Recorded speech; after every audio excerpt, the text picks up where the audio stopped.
Here's my live audience.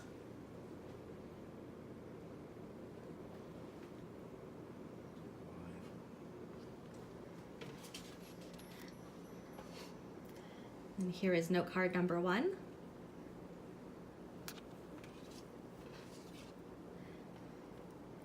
And here is note card number 2.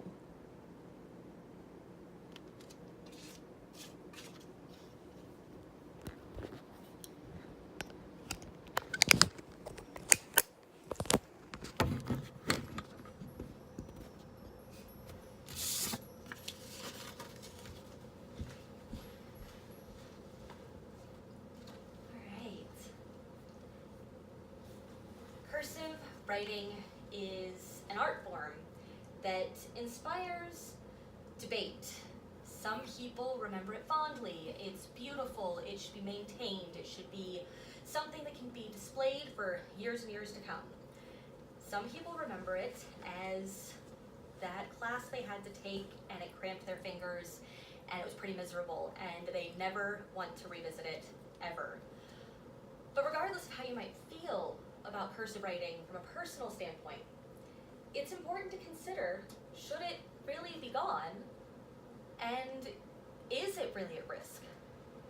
My name's Heather Sellers, and I'm here to help you understand cursive writing education. To start with, we have a sample of cursive writing. For the members in the audience who maybe haven't had to do a lot with it yet, the alphabet that we had to relearn in 3rd grade. Why is cursive writing education declining? We can go back to the 1970s and identify that as the first point when cursive writing education started to fade away. We can identify that in 2010, according to a CNN article, we went from a mere 12 states that still required cursive writing education down to 6.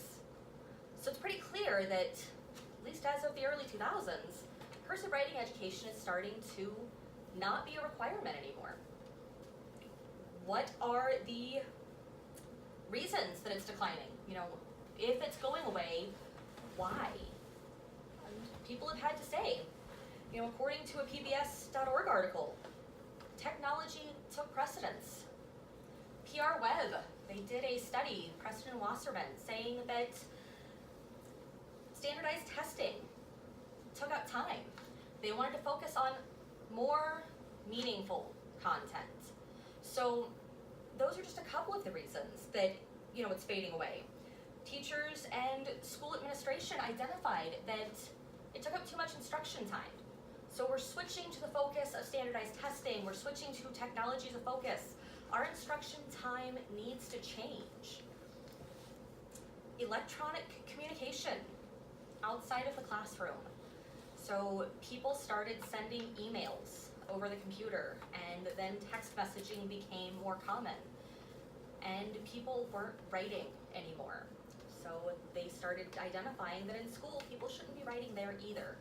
So if we are going to write, cursive writing was something that needed to phase out.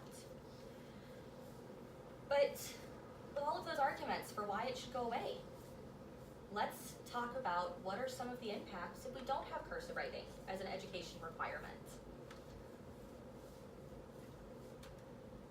And this takes us to our teachers' thoughts on cursive writing in 2013. And I have a infograph for this, as soon as it loads. We had teachers who identified that it was not important. We had teachers who felt like it was of little importance, maybe a little important, but not very. We had teachers who identified that it was somewhat important. And then we had teachers who identified that it was very important. PR Web is an online website firm that deals in information gathering, interviewing, and they had 2 of their interviewers, Preston and Wasserman, go out and talk to teachers, and this is what they came up with. 39% of our teachers found that it was important. That's a pretty big deal. So even though they don't want to lose their instruction time for it, there is an impact, and some of those impacts are 2 out of many children do not write well enough for their classroom assignments just because of cursive writing. We have loss of muscle control and hand-eye coordination because kids aren't having to focus their brain to their hands anymore.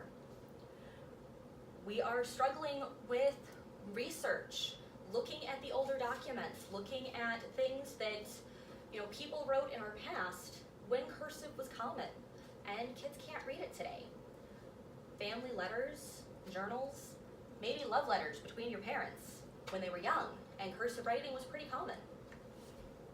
That is something that these kids can't read today. Something else that is an impact. Cursive writing helps kids write faster. And according to a PBS.org article, writing faster means that they can take better notes. And those notes, they're able to remember better. So typing the notes doesn't have the same processing in our brain as handwriting them.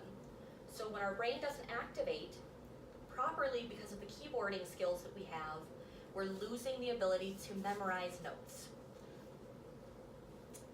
And finally, fine motor skills. Our hand-eye coordination is going away, but so is our fine motor skills. The ability to, paint well, or write well, or catch things that maybe we're used to doing that we take for granted when we're not writing on a regular basis and we're not practicing the art of cursive writing. Those are skills that start to fade away. But with what our teachers have said and all of the impacts that have been identified, we're starting to see a possible return to cursive writing education as a requirement in schools. As of 2016, according to a CNN article, there were 14 states that now require cursive writing education. Flash forward to last year in 2018, Texas signed a law that requires cursive writing education in schools, making it the 18th state to do so. So from 2010 to 2018, we have almost doubled where we were to begin with. It's a pretty big deal. Something that maybe didn't seem that important for a while, something that seemed like it was going to phase out, maybe still has a future. So that's something to think about. Now, a final point I'd like to make is that progress. Sometimes we want to move forward. We want to let go of things in the past. We want to let it go. Socrates has even been known to have argued against writing things down. He felt that if we wrote things down, the oral traditions were going to fade away, and we wouldn't remember things. We would lose that ability. And we've proven that that's not the case, that we can write things down and maybe remember them far into the future because people will continue to read them. But regardless of whether we are letting go of the past or moving forward into the future, it's important that we understand why. Thank you very much.